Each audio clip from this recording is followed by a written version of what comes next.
Hello students, कैसे हैं आप सब। उम्मीद है सब ठीक होंगे। पिछली वीडियो में आपने फंडामेंटल प्रिंसिपल ऑफ काउंटिंग में मल्टीप्लिकेशन रूल और एडिशन रूल कर लिया था और कुछ दो क्वेश्चंस भी किए थे आपने 7.1 के। आज थर्ड क्वेश्चन से आगे करेंगे। तो एक्सरसाइज 7.1 का थर्ड क्वेश्चन देखते हैं क्या है ये।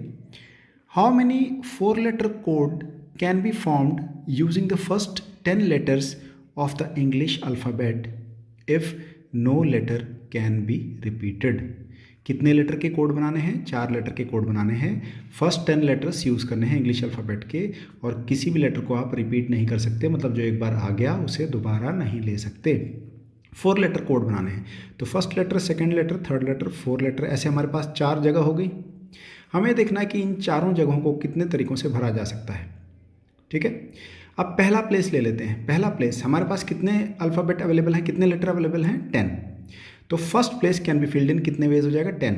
पहले प्लेस को भरने के लिए हमारे पास 10 में से कोई भी ले लें, तो 10 के 10 आप ले सकते हैं, कोई भी उनमें से एक। तो पहले प्लेस को भरने के लिए कितने तरीके हो गए? 10 तरीके हो गए। अब एक यहाँ लग गया तो रिपीटिशन अलाउड नहीं है, तो सेकंड के लिए कितने बचे? 9 वेज। तो second place can be filled in 9 ways. Third place इसी तरह से चलते हुए third place can be filled in 8 ways and fourth place can be filled in 7 veg.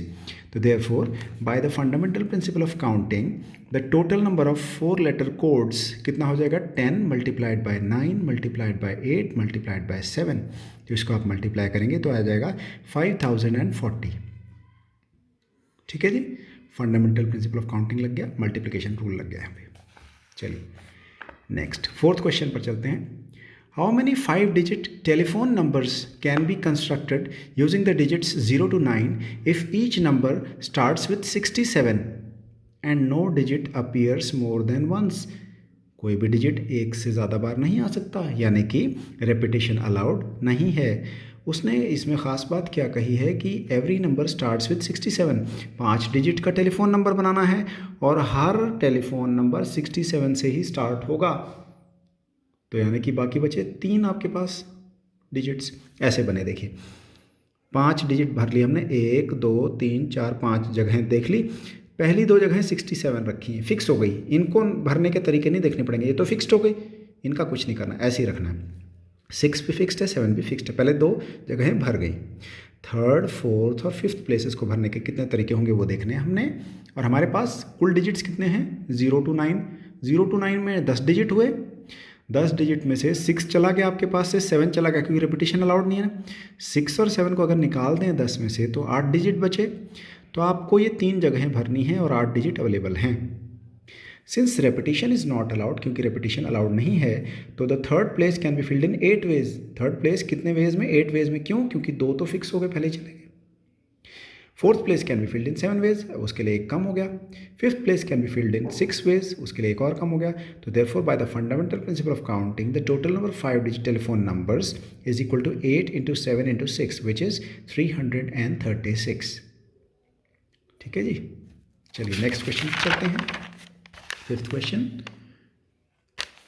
A coin is tossed 3 times and outcomes are recorded. Outcomes वो होते हैं जो जब आप उछालेंगे कॉइन को तो क्या आया, ठीक है, रिजल्ट जो आया वो आउटकम।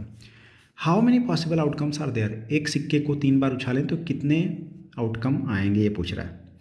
अब सिक्के को जब आप एक बार उछालते हैं तो पॉसिबल आउटकम 2 हो सकते हैं, या तो हेड या टेल। ठीक है ना, तो आंसर कैसे शुरू करेंगे? When a coin is tossed once, जब एक सिक्के को एक बार उछाला तो 2 आउटकम्स आर पॉसिबल, हेड या टेल में से, दोनों में से कोई भी, तो 2 आउटकम्स पॉसिबल हैं। When the coin is tossed second time, दूसरी बार उछालेंगे तो भी वही हेड या टेल आने की संभावना है। And when the coin is tossed third time, तो भी 2 आउटकम्स आर पॉसिबल। तो 3 बार उछाल लिया आपने कॉइन को, तो टोटल नंबर ऑफ आउटकम्स क्या हो गए? Therefore by the fundamental principle of counting the total number of outcomes is equal to 2 × 2 × 2 which is 8। 3 बार उछालें तो 8 आते हैं, एक बार उछालें तो आप जानते हैं 2 आते हैं, 2 बार उछालें तो 2 की पावर 2 2 यानी कि 4 आते हैं, 3 बार उछालें तो 8 आते हैं, 4 बार उठा लें तो 16 आएंगे। इस तरह से आते चले जाएंगे। चलिए लास्ट क्वेश्चन इस एक्सरसाइज का बहुत ही ईजी है, कोई ख़ास मुश्किल नहीं है। फंडामेंटल प्रिंसिपल ऑफ काउंटिंग की समझ होनी चाहिए आपको, बाकी ये क्वेश्चन ईजिली सॉल्व हो जाते हैं। Given 5 flags of different colours, 5 झंडे हैं आपके पास, अलग अलग कलर्स के हैं. How many different signals can be generated if each signal requires the use of 2 flags one below the other. एक सिग्नल कैसे बनेगा, 2 झंडों से बनेगा इस तरह, वन बिलो द अदर, एक के ऊपर एक है. ठीक है जी. तो यानी कि ये 2 जगहें भरनी है आपने पास, और फ्लैग कितने हैं, 5 हैं. तो दोनों अलग अलग रंग के होंगे ना, इसमें ये कहने की ज़रूरत नहीं कि रेपिटेशन इज़ नॉट अलाउड. दोनों अलग अलग रंग के होंगे तभी सिग्नल बनेगा. ठीक है.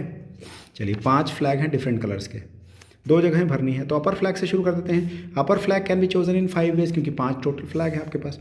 अब जो यहाँ लग गया फ्लैग वो यहाँ यूज़ नहीं हो सकता. तो lower flag can be filled in 4 ways. Therefore by the fundamental principle of counting total number of signals हो गया 5 × 4 विच इज़ 20. बहुत ईजी था क्वेश्चन, है ना. तो स्टूडेंट्स, उम्मीद है कि आप इस परम्यूटेशंस एंड कॉम्बिनेशंस चैप्टर को अच्छी तरह करते होंगे, और जो आपका फंडामेंटल प्रिंसिपल ऑफ काउंटिंग है, प्रिंसिपल ऑफ मल्टीप्लिकेशन है, प्रिंसिपल ऑफ एडिशन, इसको बड़े ध्यान से करना है. आज की वीडियो में इतना ही. अगली वीडियो तक प्रैक्टिस करते रहिए. All the best. अगर कोई भी डाउट है तो मुझे ज़रूर बताएं.